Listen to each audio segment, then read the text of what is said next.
Good morning students. Previous lecture में हमने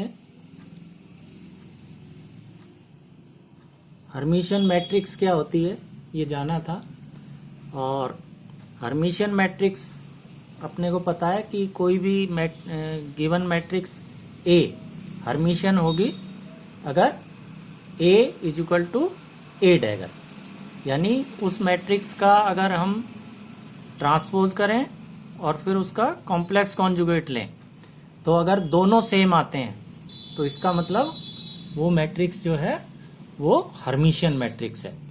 इसके अलावा हमने उसकी प्रॉपर्टी भी देखी थी कि किस तरह से उसके जो डायगोनल एलिमेंट्स हैं वो रियल होते हैं और वो उसकी आइगन वैल्यू को रिप्रेजेंट करते हैं।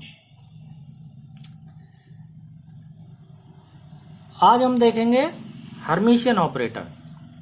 तो कोई भी दिया हुआ ऑपरेटर ए हर्मिशियन होगा अगर उसकी जो मैट्रिक्स है वो कैसी है, वो हर्मिशियन है। तो अगर जो मैट्रिक्स उस ऑपरेटर को रिप्रेजेंट कर रही है वो अगर हर्मिशियन है तो वो ऑपरेटर भी क्या होगा, वो एक हर्मिशियन ऑपरेटर कहलाएगा। अब मान लो उसको हम रिप्रेजेंट करते हैं ए कैप से। हर्मिशियन ऑपरेटर को मान लो हमने ए कैप से रिप्रेजेंट किया, और किस रिप्रेजेंटेशन में, बेसिस म्यू में। और इस बेसिस में क्या है कि उसकी जो मैट्रिक्स है, यानी जो मैट्रिक्स उस हर्मिशियन ऑपरेटर को रिप्रेजेंट कर रही है वो कैसी है, डायगोनल है। क्योंकि कल हमने ये देखा था अगर कि कोई हर्मिशियन मैट्रिक्स है तो कोई ना कोई ऐसी रिप्रेजेंटेशन जरूर होगी जिसमें कि वो मैट्रिक्स डायगोनल हो जाए। तो मान लेते हैं वो रिप्रेजेंटेशन जिसमें ये डायगोनल हो जाती है इस हर्मिशियन ऑपरेटर की मैट्रिक्स, वो है बेसिस म्यू। ठीक है, जिसमें कॉरस्पॉन्डिंग मैट्रिक्स इज डायगोनल। इसका मतलब this element nu A mu or A mu nu will be zero if nu is not equal to mu, यानी जो डायगोनल एलिमेंट्स होंगे वही नॉन जीरो होंगे और उसके अलावा जो ऑफ डायगोनल एलिमेंट्स होंगे वो सारे जीरो होंगे। ठीक है, इसके अलावा मान लो जो ये बेसिस स्टेट्स हैं म्यू, ये सारी क्या है, ये ऑर्थोनॉर्मल स्टेट्स हैं, यानी nu mu is equal to delta mu nu, ये क्रोनेकर डेल्टा है। ठीक है, तो ये स्टेट्स ऑर्थोनॉर्मल हैं। अब मान लो ये हर्मिशियन ऑपरेटर ये किसी बेसिस स्टेट पे एक्ट करता है, मान लो इस पे म्यू स्टेट पे एक्ट करता है, तो हम कैसे लिख सकते हैं, operator a mu is equal to, अब देखो इसमें हमने ये पहले निकाली थी ये इक्वेशन, ठीक है, उसी का यूज किया हुआ है। बाकी इसको हम देखें तो हम आसानी से देख सकते हैं कि सिग्मा जाई जाई जाई है ना, ये अगर हम यहां तक लें, यहां तक देखें तो ये क्या है, क्लोजर रिलेशन है जिसकी वैल्यू क्या होती है, 1 होती है। इसी तरह से सिग्मा न्यू, और इसको देखें न्यू न्यू, ये भी एक क्लोजर रिलेशन है जिसकी वैल्यू 1 होती है। तो अगर इन दोनों को हम हटा दें क्योंकि इनकी वैल्यू तो 1 है, तो ये देखो क्या रह जाएगा, ऑपरेटर ए म्यू, जो कि इस साइड में है, यानी दोनों का मतलब सेम ही है। इसको हमने एक्सपेंड कर दिया है with the help of these closure relations, पहली ये वाली और दूसरी ये वाली। तो इसको हम ऐसे लिख सकते हैं। अब क्योंकि ये स्टेट्स ऑर्थोनॉर्मल हैं तो nu mu is equal to del mu nu, इसका यूज किया तो ये लिख दिया हमने इसकी जगह। ठीक है, अब ये तभी नॉन जीरो होगा क्रोनेकर डेल्टा जब न्यू बराबर म्यू हो, तो इसमें हमने न्यू बराबर म्यू रख दिया, तो यहाँ न्यू बराबर म्यू रखा, ये 1 हो गया। ठीक है, ये हो गया सिग्मा जाई, ये समेशन न्यू वाला हट गया क्योंकि न्यू वाली हमने केवल एक वैल्यू चुन ली जिसके लिए ये नॉन जीरो है और वो है न्यू बराबर म्यू, तो अब ये समेशन यहां से हट गया। तो ये आ गया सिग्मा जाई जाई जाई ए म्यू। अब क्योंकि हर्मिशियन मैट्रिक्स कैसी है, डायगोनल है ना, तो जाई ए म्यू ये जो एलिमेंट है this will be zero if जाई is not equal to mu, क्योंकि केवल डायगोनल एलिमेंट्स, जबकि ये दोनों इंडेक्स सेम हो, है ना, वही नॉन जीरो है, बाकी सब जीरो हैं, तो ये जीरो हो जाएगा अगर xi is not equal to mu.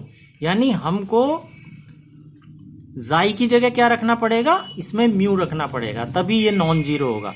तो जाई बराबर म्यू, एक वैल्यू इसमें से हमने चुन ली, है ना, तो ये हो जाएगा म्यू म्यू ए म्यू। तो ये नेक्स्ट स्टेप में ये आ जाएगा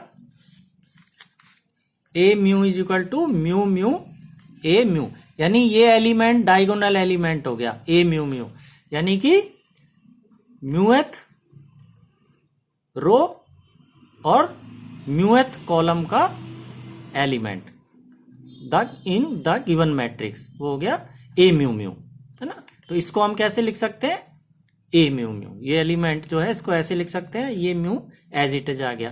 तो ये देखो ये अब क्या आ गया, एक आइगन वैल्यू इक्वेशन आ गई है, A mu is equal to, इसको हम इस तरह से रिप्रेजेंट लिख देते हैं ए म्यू म्यू। तो जो डायगोनल मैट्रिक्स एलिमेंट है A mu mu, this is the muth eigen value of A, इस ऑपरेटर ए की ये आइगन वैल्यू हो गई, ठीक है, और it is denoted by A mu, है ना, आपने पढ़ी भी होगी आइगन वैल्यू इक्वेशन। तो A mu is equal to A mu mu, तो ये आइगन वैल्यू हो गई किसकी, इस ऑपरेटर की, और म्यू हो गई इसकी eigen state. So the state mu is an eigen state of operator A with eigen value A mu. तो इस रिजल्ट को हम जनरलाइज करके कैसे लिख सकते हैं कि इफ A फाई, जैसे यहां तो हमने म्यू ली है स्टेट, हम एक जनरल स्टेट ले लेते हैं फाई, यानी म्यू की जगह फाई रख दिया यहां पे। तो if A phi is equal to A phi phi, तो phi is an eigen state of this, phi is an eigen state of A with eigen value A phi, जिसकी eigen value क्या होगी, A phi होगी। और ये जो है result, ये सभी रिप्रेजेंटेशंस में वैलिड होता है। अगर जो गिवन मैट्रिक्स A है वो अगर डायगोनल ना भी हो तो भी ये रिजल्ट वैलिड रहता है। अब action of operator on A bra state, कि कोई गिवन स्टेट दी हुई है हमें ब्रा स्टेट, उसके ऊपर ये जो ऑपरेटर है ए, इसका अगर हम ऑपरेट कराएं इसको तो क्या होगा। तो ये तो हमें पता ही है, ये तो हम ऊपर वाला ये लिख दिया हमने। ए मान लो एक स्टेट फाई है और उस पर एक ऑपरेटर ए ऑपरेट करता है, तो हमें मान लो नई स्टेट मिलती है काई, तो ए फाई इज इक्वल टू काई।